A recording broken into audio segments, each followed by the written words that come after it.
Imagine driving from California straight to Japan. No boats, no planes, just one continuous bridge stretching over 12,000 kilometers, 7,500 miles across the vast Pacific Ocean. On the surface, it sounds like science fiction, but the idea has fascinated engineers and futurists for decades.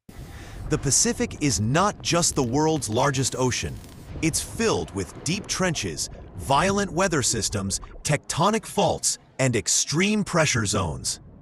To even begin visualizing such a bridge, we'd need to overcome obstacles like water depths reaching 11,000 meters, Mariana Trench, frequent tsunamis, and enormous waves. But before we dismiss it entirely, it's worth asking, could it ever be possible? How would such a structure work? And what would it take to make the most ambitious engineering project in human history a reality? To understand the scale, consider that the longest current sea bridge, the Hong Kong-Zhuhai-Macau Bridge, is about 55 kilometers long.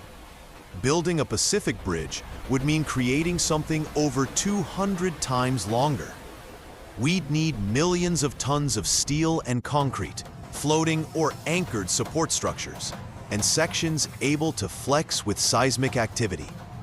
Floating bridges, like the ones used in parts of Norway and Washington, would have to be scaled up massively. Anchoring support columns would be impossible in the deeper trenches, so modular floating platforms or even artificial islands might be necessary. Engineers would also have to solve for expansion joints, wind load, saltwater corrosion, and the constant motion of waves and tides, 24/7.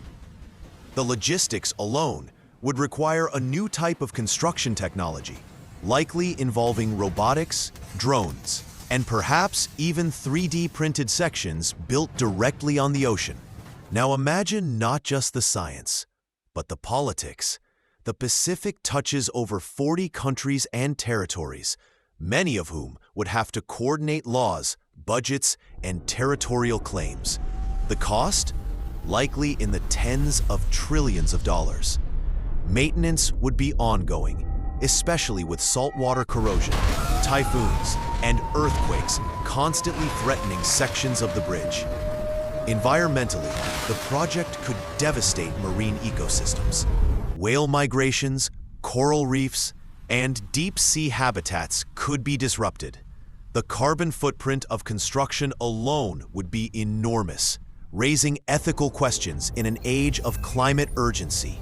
Would the benefits, faster trade, tourism, global connection, outweigh the risks and cost? Could renewable energy solutions be embedded in the structure, like wave-powered turbines or solar-paneled lanes?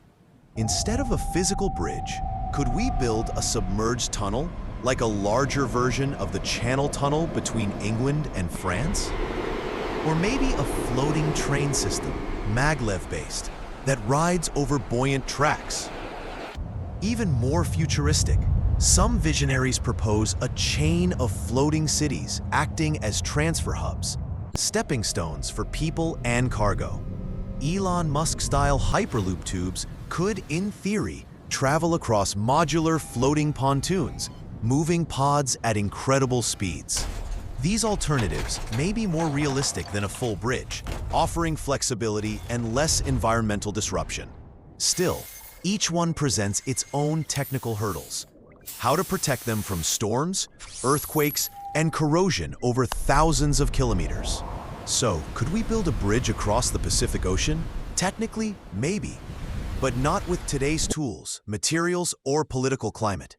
The scale of such a megastructure dwarfs anything humanity has ever attempted.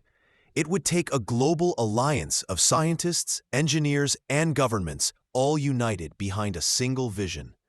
Perhaps in the distant future, with advances in nanomaterials, autonomous construction fleets, and AI-powered project management, it could become a reality.